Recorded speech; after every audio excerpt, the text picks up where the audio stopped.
สบายดีพี่น้องสบายดีเบิร์ดสุขสุขคนวันนี้ก็พอกันที่เก่าเนาะพอกันในบรรยากาศยามแรงท้องฟ้าอึมครึมแน่เนาะวันนี้ทุกคนกับสีดำๆในจังหน่อยหน้าตาก็เลาะพี่น้องเลยจอดเล็กเซาหัวแจกบ้านเฮาละวันนี้ก็พาพี่น้องมาเลาะแคมป์น้องแหลกมาเบิ่งสถานที่บ่อนบุคคลตัวเมืองซ่อนเนาะว่าเป็นอะไรวันนี้ก็สิพาพี่น้องเบิ่งบ่ได้พาพี่น้องเบิ่งแต่ต้นเลยแหละหากพี่น้องอาจจะบ่ได้เห็นกลางเว้นเนาะเห็นแต่กลางคืนเดี๋ยวเบิ่งมาชมกันส่วนนี้จะเป็นสถานที่บอนตอแมงซ่อนซ้ำเนาะหากเอาอะนะเอาสุ่มไก่ออกสุ่มไก่เนี่ยมายังวะตีเอามากวบข้าซ้ำล่ะพี่น้องเอ้ยกังเว้นยันไก่น้อยเพิ่นมาโตนเดี๋ยวเพิ่นสิขึ้นบ่ได้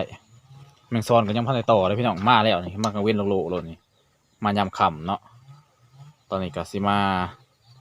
เตรียมสถานที่เหมือนเตรียมสถานที่มาเปลี่ยนน้ำพี่น้อง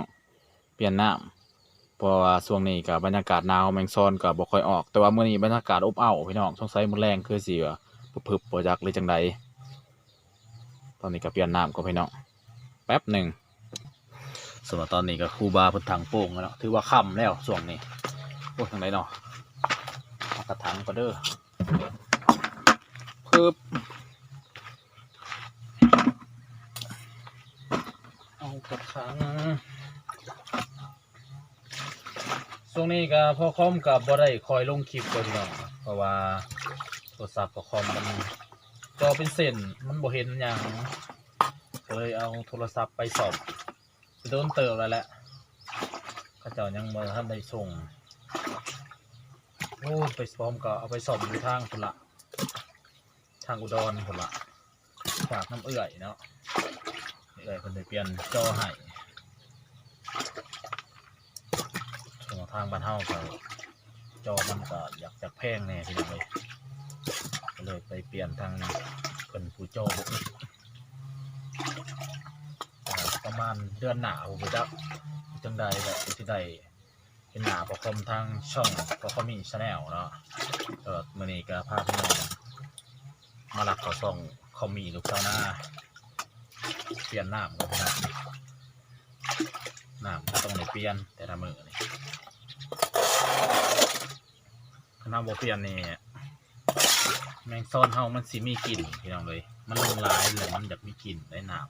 ำต้องได้เปลี่ยนอยู่คู่มือถือว่ารักษาความสะอาดให้น้ำเน่าเนาะ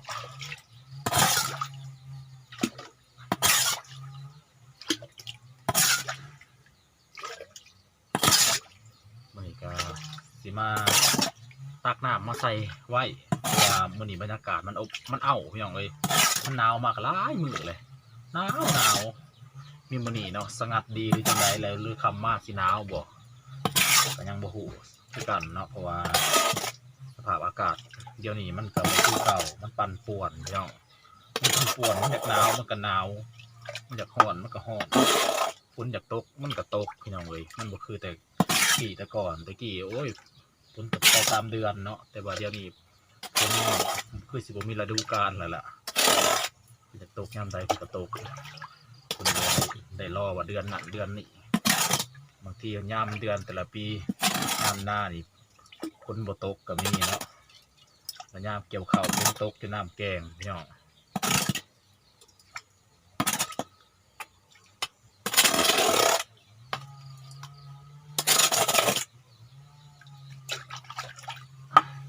ทราบก่อนคันสิดึงซ้ำขึ้นมาก็ง่ายพี่น้องแต่ว่าคันเราดึงขึ้นมาแล้วแถวข้างเพิ่นนี่มันสิเป็นโกนลงแล้วแมงซ่อนเพิ่นมาแล้วเพิ่นสิบ่ลงซ้ำเพิ่นสิดูดทางข้างมันหั่นนะดูดทางข้างมันอยู่ในทางกระลายตัวเติบด้วยนี่แมงซ่อนออกกลางเว้นพี่น้องให้พี่น้องเบิ่งกันในถังนี่ลายตัวเติบพี่น้องเลยแมงซ่อนออกกลางเว้นหลังจากที่เราเปลี่ยนน้ำแล้วเนาะเราก็จะได้กลัวไว้ก่อนถ้าตะเวนตกเราจังสิได้มาเปิดเสียงหล่อเนาะส่วนในการเสียงหล่อให้ต่อแมงซ่อนลงกระซ้ำนี่สิแม่นสิได้ใส่ดอกไผ่โคมเฮาเลยพี่น้องเอ้ยป้อนลงในวงไกลๆปากกระซ้ำหั่นล่ะเพิ่นเห็นเพิ่นก็สิแล่นลิบลงหั่นเนาะถือว่านี่มันวิธีการต่อแมงซ่อนก็บ่ต้องหา ดอกไผ่มาล่อดอกใส่เสียงแล้วก็โคมไผ่ธรรมดาเฮานี่แหละล่อให้เพิ่นลงซ้ำเนาะคันยังสูงเพิ่นก็บ่อยากลงแล้วเพิ่นบินแถวข้างมันคันยังเสียมต่ำในปากกระซามมันแกล่นลงซ้ำพี่น้องตอนนี้ก็ค่ำแล้วเนาะครูบาก็เริ่มเทศไหวพระว่าสันซะไหวพระเดี๋ยวพร้อมกับไล่งัวขอกันพี่น้องไล่งัวขอก่อนอันนี้ก็เป็นหมากนาวต้นแรกของพ่อคอมที่ว่าลองปลูกตำอิฐเนาะถือว่าใหญ่พ่อคอมก็เลยเอาต้นหมากนาวมาปลูกเนาะเพราะว่าดินบนพ่อคอมอยู่เนี่ยมันเป็นดินแห้งๆนะยำผลผัดบวมยำนี่เป็นแห้งก็แห้งกระดอกกระเดี่ยใครแต่ต้นหมากนาวเนาะปลูกแล้วมันปรับอยู่กับสภาพแวดล้อมบ้านเฮานี่ว่าได้ดีหมากนาวหมากม่วงหมากขามเนาะถือว่าได้ดีเพื่อนอื่นมันยากพี่น้องไก่กระแลน้ำก้นพี่น้องเลยเกลือเราได้นี่พี่น้องเกลือแล้วเพิ่นยังบ่จะเดินได้แหละเพิ่นยังพันนอนตัวเป็นหากระตกดินเนาะ หัวข้อกับพี่น้องเอ้ยข้อก็แห้งคำแล้ว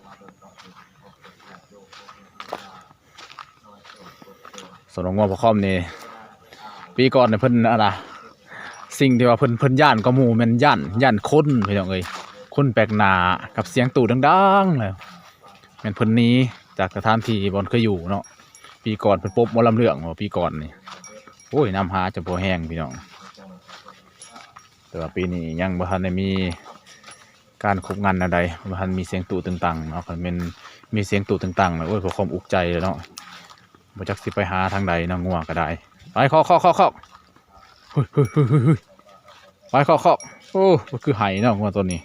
เป็นอะไรเจ็บตาบ่ยังใหม่จับตาไปเคาะ งัวเถิกนี่ก็ว่าในขอกก็มีลายโตเติบพี่น้องเอ้ยมีแต่งัวเถิกรักษายากเนาะงัวเถิกนี่เป็นจากแลนน้ำแต่ผู้สาว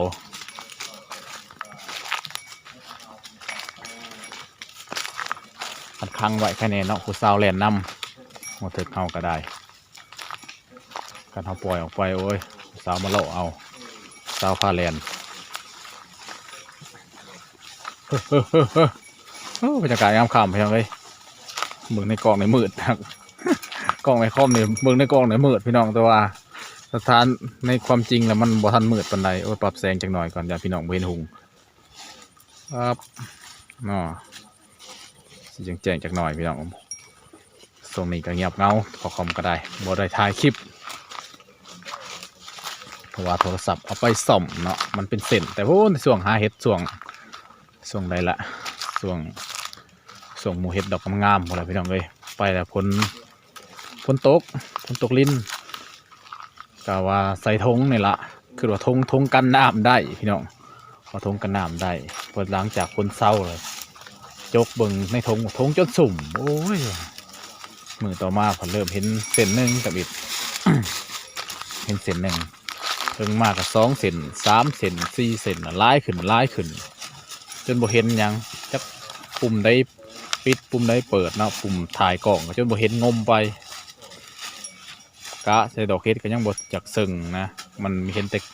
ขอบในวงมันไปเคาะโอ้งอบ่เข้าคนเลยจังได้ก็คลิปโอเวอร์คอมมอนนี่ก็สิได้ลาพี่ลาน้องลงตัวเพลงสำนีเนาะพอกันในคลิปหน้าพอกันใน2เขามีลูกหน้าอีกแล้วพี่น้องเอ้ยเพื่อสิได้เขา2พอคอมก็สิโดนเติบผู้ประจักษ์หรือจังได๋แหละสำหรับคลิปนี้สบายดี